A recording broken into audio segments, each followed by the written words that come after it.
Hi, and welcome back to the Hangar with Xcraft.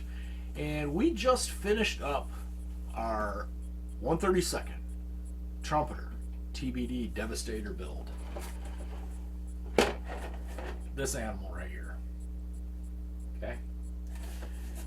So we're just going to go over a few brief things with it, recap some stuff, and just let you know where I stand with this kit. So first of all, Trumpeter did an okay job on this kit, but I feel like they dropped the ball.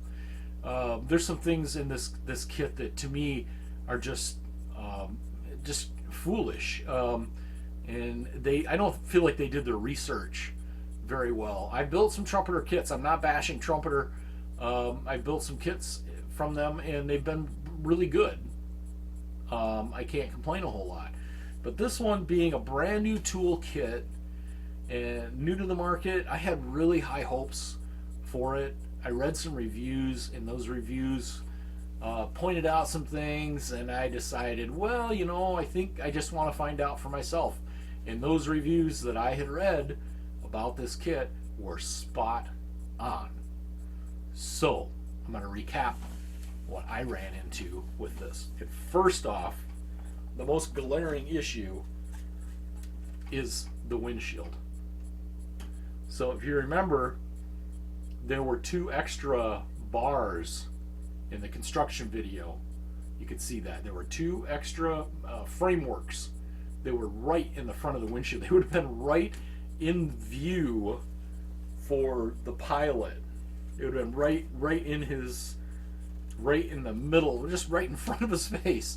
And so we cut those off and polished out the windshield, and it got that looking good. It was a little bit of work. First time I have ever gone to that extent trying to fix a canopy or a windshield or something, and it turned out quite well. Just used an X-Acto knife to shave off what was there, and then went to town with sanding sticks and some polish, and it's good. It's good. I like it. The other issue with this kit was the cockpit. Lack of detail. They didn't have a lot in there. So we bought the PE kit for it, and that is, all right, that's not it. That is Edard 321013 is the PE kit. They come with these great sheets. Anything marked red is stuff that has to be removed and cut off to make room for the PE. So Edard makes great stuff. I hate PE. I really, really, truly hate PE. It's just not something I enjoy doing at all. It can be stressful in my book to do it. But this kit, I felt, demanded it with the lack of cockpit detail, which is one of the comments that I've read in other reviews, is the lack of cockpit details. But that PE kit fixes that problem. So the other things I ran into were wing fitment on the bottom of the fuselage here, right where the flaps join, in these corners, and then there's these tabs up in front here. Those had to be trimmed to get it to fit flat, and that was fine. If you're a builder, it's minor work, but I'm just pointing it out because it was an issue that I found. So as far as construction goes in the kit, really that was it. Everything else went together pretty well, I would say. If you're going to build this, these doors up front here are not intended to be closed.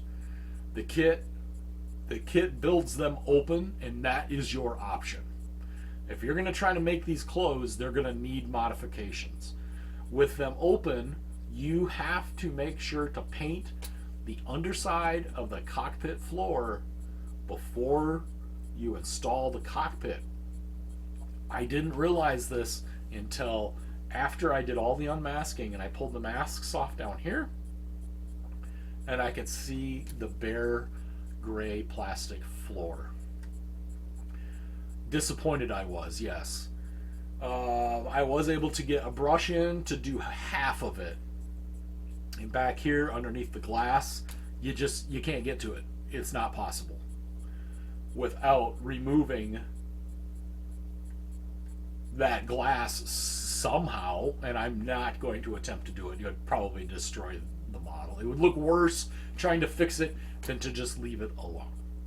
So that's what we chose to do. Bombs, when I constructed these, I had commented how they likely needed yellow stripes on them, and that's true if you look up World War II bombs.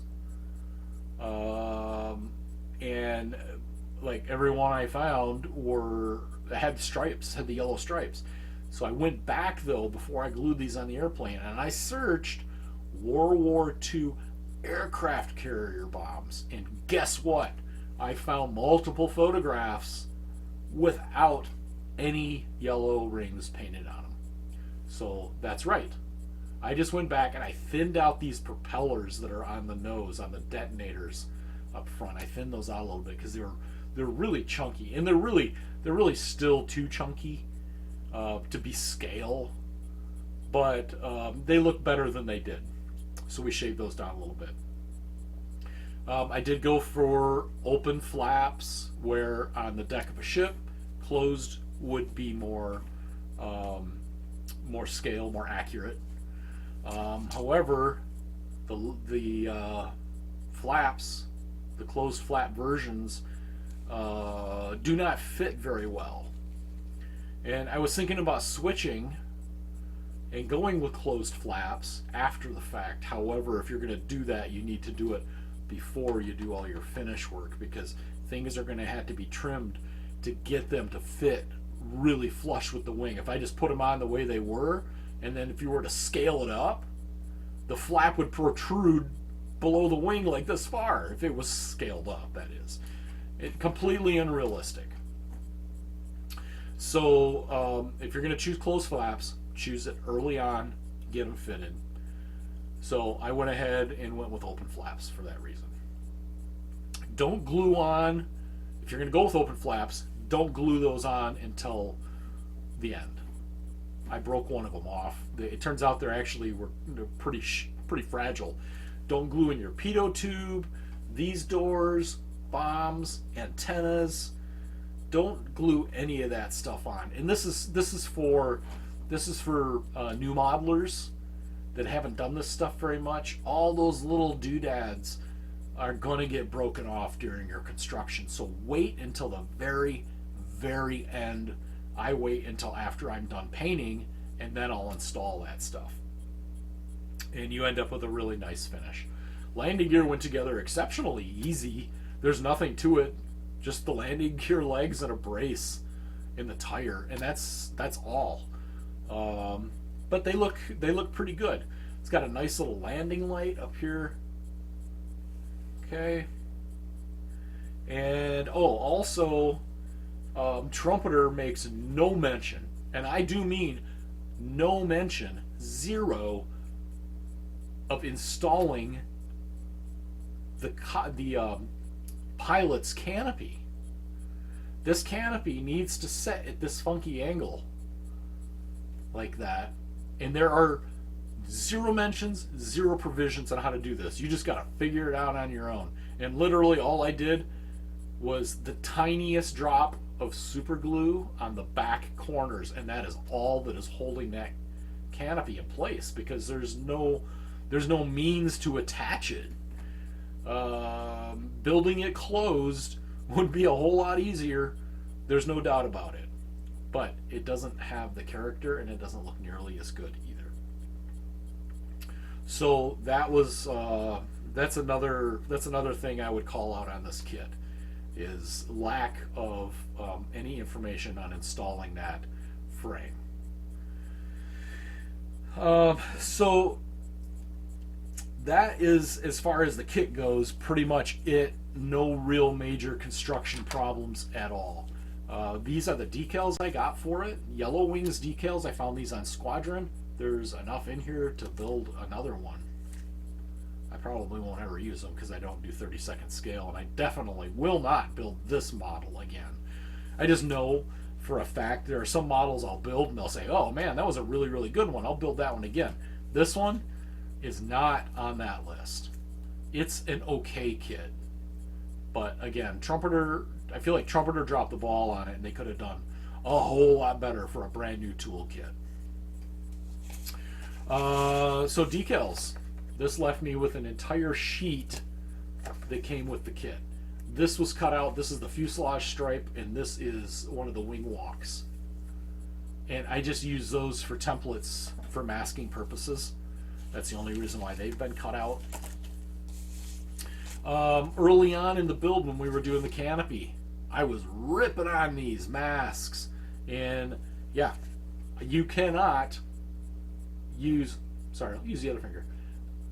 You cannot use charcoal on here to bring out the lines so you can pick them off of here. And even after having removed half of these, there's actually 2 full sets on here. So even after removing the first set, I still cannot see the lines of where the other set is at. You just got to look at the numbers, and you just kind of pick around them until you can find the edge. Now, here's the good thing. This is why I'm going to change my opinion on these. Yes, I don't like not being able to see the lines. However, these sealed really, really well, and the lines, the masking came out just perfectly. They fit good. I didn't have to do any trimming or anything. They sealed really well, even on the edges where I had to pick around with the knife trying to find it, and I might have damaged the edge a little bit. They still sealed really well. I didn't have to go back after removing these masks at all and like clean up any paint that might have wicked under them or anything like that. These are good. These are good. I changed my opinion. So we're going to roll back on that. I'm not dissing on the yellow ones. The yellow ones are great too. I like those because they're really, really easy to work with. Yeah. So anyways, this kit came with this really nice color sheet. And these are nice too. If you get some really nice artwork with a box, I pin it to the wall. And then it's got the blue, the navy blue version. I have a GWH 1/48 scale Devastator coming, and I will more than likely do that in blue because I've got this one here, and then I've got the GWH TBD 1A. Yeah, it's 1A. The one on floats. It was a prototype aircraft. They only built 1 or 2 of them, I think. They never saw any action. They were going to use them as scout planes, I think. So I've got one of those also with yellow wings and an aluminum fuselage, which looks really great, but I feel like I need a blue one too. So the GWH one I ordered will be doing that for us. I'm going to build, so just touching on a little bit of what was left over in the kit, there's an extra cowl, which I will never in a million years ever use, but it's here. If you like closed flaps, this is what you would want to use. I chose open flaps because then you can kind of see in the back. You can see a little more detail. Just the exhaust manifolds, really. Torpedo. I glued these 2 halves together already, but I'm going to probably detail this out and maybe build a cradle and put it on display next to the Devastator as an option. There's the fins for it. This part goes on the bottom of the aircraft if you're installing the torpedo on it. Now, if you recall, if you watched the build videos, I had a little bit of confusion there because I couldn't tell. There's a you put this in and there's a hole in the bottom of the fuselage behind it, and I didn't know why. I was looking for a piece that would fill that. So I surmised that, well, maybe it was because the way the angle of the torpedo mounts to the bottom of the airplane, it needs to go up inside the fuselage. The fins need that hole to fit up inside the fuselage. And I discovered that that is true. So if you're going to build this and put this on, don't fret. That open hole is supposed to be there. If you're going to do that, make sure to spray inside there with the zinc chromate or yellow chromate if you're using that. So if anyone looks up in there, you're going to see some color. Of course, there were the extra flaps as well, and that was about it for extra components in the kit. I would like to call out. So this is another thing that kind of bugs me about Trumpeter, because any of the issues that I had with this kit, windshield, cockpit, and propeller. So Trumpeter calls out right here the propeller as being black. It's not black. That's really common for the World War II era stuff to have black propellers on it. However, the Devastator has a silver propeller, so you don't want to do black. And this is really easily confirmed. All you got to do is pull up a picture. It's so easy. Literally, I solved that question in 5 seconds. And why couldn't Trumpeter have done that? And I mean, sure, it's not a big deal, but for people that don't know, would paint that black. And if you're looking for something to be really scale, it's going to be wrong. So, again, I think Trumpeter just didn't do their research well enough. The windshield is the most glaring issue. And again, all you got to do is literally a 5-second search on Google, and you'll find a picture, and those frame components do not exist on these aircraft. So, just dropping the ball. So that is my assessment of this kit. If I were to give this a number on a scale of 1 to 10, I'd probably say 7. It's a decent kit. It builds up really nice. I'm really, really happy with the results. It looks good. But it does have some minor issues with it. Do I need to build it again? No. It's not that good. It's a fine model. It's a fine kit. I wouldn't tell a beginner to build it, because you're going to run into some things that might confuse you and could be an issue. If you are a beginner and you decide you want to do this, make sure to leave off, and this goes for any model, leave off all the little doodads, the pitot tube, the antennas, the landing gear doors, what else? Any of the little stuff like that. Leave that off until the end. I wait until after I'm done painting before I put that stuff on, because inevitably, with all the handling you do with these things, it's going to get broken. And you break off your pitot tube or something like that, and then you got to try to fix that. And can you fix it so it looks like it was never broken off? You know what I'm saying? There's no point in that. Just wait till the end, then glue it on. Just be really careful with your glue. That's all. So I put a poll out there for my next build. So take a look at my YouTube page. Check out that poll. And I'm going to leave that up for a week or so before we start building the next project. We got one vote. One vote so far. And it's for P47D. Bubble top specifically. And I have 2 more. Supermarine Walrus and an A6M2-K, which is the trainer version of the Zero. So those are my 3 choices for the next project. So check them out. Give me a vote. Like and subscribe if you like these videos. Please tell your friends. And don't forget, keep your fingers out of the glue.